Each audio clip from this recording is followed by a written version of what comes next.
सुमी ऐक ना, हे लग्न नाही व्हायला पाहिजे, हे लग्न नाही होऊ शकत, ऐक माझं प्लीज. बरं वाटत नाही नाही, हा नाही माझं ऐक, हे लग्न नाही होऊ शकत, नाही व्हायला पाहिजे का हो, तसं नाहीये, पण मी ओळखते या मुलाला, मुलगा चांगला नाही लागलाय का, काय बोलतेस तू? निशीची आई ऐका, हे तुम्ही हे लग्न थांबवू शकता प्लीज, हे लग्न थांबवा. मी माझ्या बहिणीच्या भल्यासाठीच बोलतेय, प्लीज प्लीज. तू लोकांसमोर तमाशे करू नको. अगं तमाशे नाही करत आहे मी, या वाह्यात मुलाशी निशीचं लग्न लावू नका. हा वाह्यात मुलगा नाहीये तारिणी, हा माझा भाऊ आहे, सांभाळून बोल. युवराज खांडेकर. हो, तो खांडेकरांचा मुलगा आहे, पण तो चांगला मुलगा नाहीये. तारिणी, तू पुन्हा तीच चूक करतेस. तू पुन्हा माझ्या घरच्यांचा अपमान करतेस आणि इनडिरेक्टली तू खांडेकरांचा अपमान करतेस. पण जे सत्य आहे ना तेच सांगतेय. उद्या ह्या मुलामुळे माझ्या बहिणीचं आयुष्य बर्बाद होईल. तारिणी,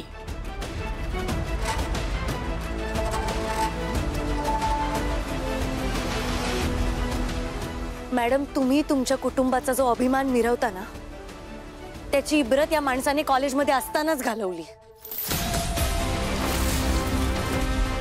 तारिणी, तोंडावर नाही थोबाड फोडे ना. रेखा, असं काही करू द्यायची नाही मी तुला. अगं आई आहेस की वैरीण, तुझ्या मुलीच्या भल्यासाठीच सांगते ना ती.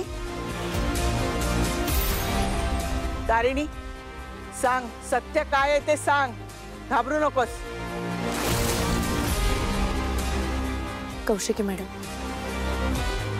तुमचा भाऊ कॉलेजमध्ये काय काय प्रताप करायचा हे तुम्हाला नसेल माहिती. मी तुम्हाला आज सगळं सांगते. कॉलेजमध्ये लेक्चर्स बंक करणं, कॅन्टीनमध्ये जाऊन टाइमपास करणं, ह्या सगळ्या तर खूप छोट्या मोठ्या गोष्टी येतो. पण तुमचा भाऊ मुलींची छेड काढायचा.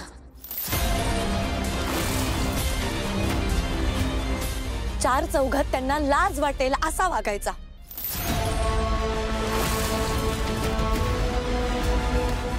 इतकंच नाही, त्यांच्या भावनांशी खेळायचा, त्यांना ब्लॅकमेल करायचा, जेणेकरून त्यांचा होकार मिळवता येईल.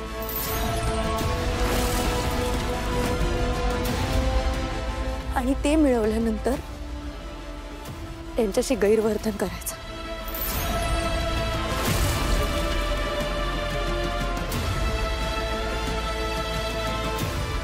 आणि मित्रांमध्ये त्यांचे किस्से रंगवून सांगायचा.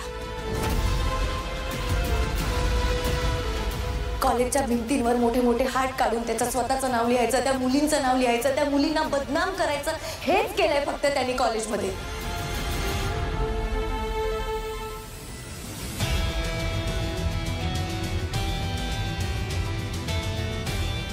नाही, माझा युवराज असं कधीच करणार नाही.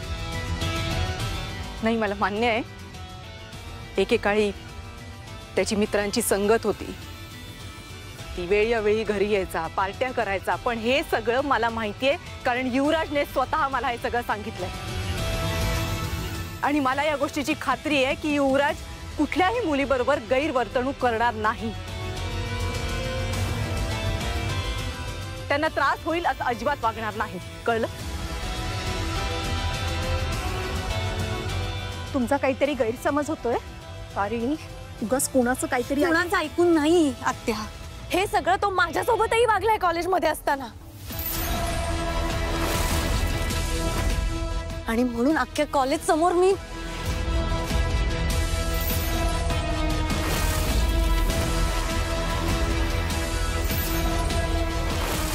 हा मुलगा घरात कसा वागतो हे मला नाही माहिती, पण तो घराबाहेर कसा आहे ना हे आज मी तुम्हाला सांगतेय. आणि ते खरं आहे. एक नाही, दोन नाही, अनेक मुलींची आयुष्य या मुलाने बर्बाद केलेली आहे. तो मी माझ्या डोळ्यांनी पाहिलेलं आहे. आणि जर एवढंच असेल ना तर निदान स्वतःच्या सेल्फ रिस्पेक्टसाठी हा मुलगा आता काहीच का बोलत नाहीये. आणि भीती तर त्याच्या चेहऱ्यावर दिसतीच आहे.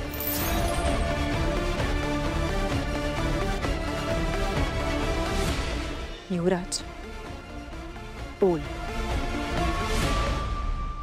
ही मुलगी जे काही बोलतीये ते खोटं आहे. युवराज, बोल.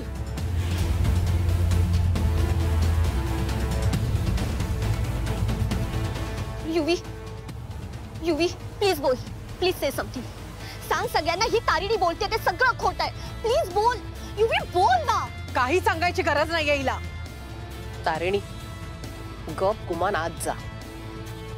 तारिणी आज जा, नाही तर थोबाड फोडेन.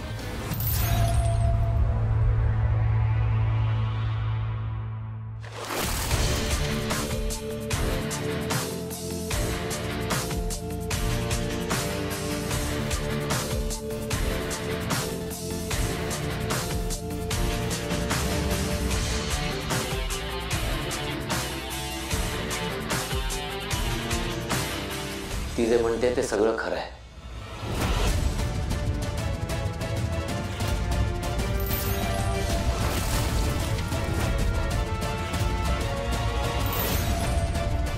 माझी तारिणी कधी खोटं बोलत नाही.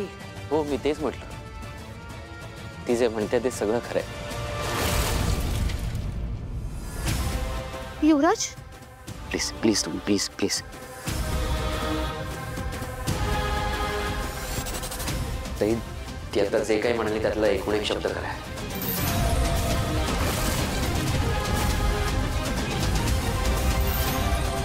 मी कॉलेजमध्ये असताना मुलींची छेड काढायचो, त्यांच्यासोबत प्रँक करायचो आणि त्यामुळे माझं कॉलेजमध्ये नाव बदनाम होतं. कदाचित अजूनही असेल.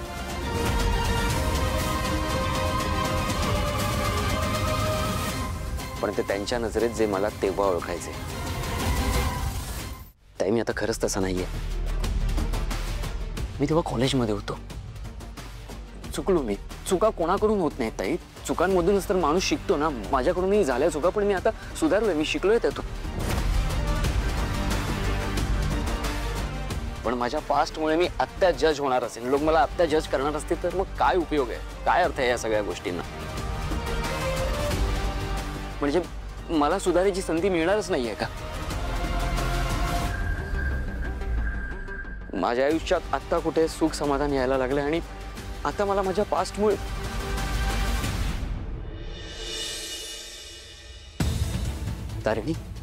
तारिणी, मी मान्य करतो माझ्याकडून चुका झाल्या, पण त्या न कळत्या वयात झाल्या. माझं चुकलं तेव्हा. माझा स्वभाव, माझे ते मित्र, माझी पूर्ण संगतच चुकली अगं, आणि त्याबद्दल खरंच सॉरी. ताई, मी ह्या सगळ्या गोष्टी कधी घरापर्यंत पोहोचू नाही दिल्या, त्यासाठी सॉरी. पण मी आताही लपवू शकलो असतो ह्या सगळ्या गोष्टी. मी आताही खोटं बोलू शकलो असतो, पण नाही. माझ्यामुळे ज्या मुलीला कॉलेजमध्ये असताना त्रास झाला, ती मुलगी आज माझ्या समोर उभी आहे आणि आज जर मी तिची माफी नाही मागू शकलो ना, तर मला स्वतःला कधीच माफ नाही करू शकणार. खरंच सॉरी. माझ्यावर विश्वास ठेव. मी आता खरंच तसा नाहीये.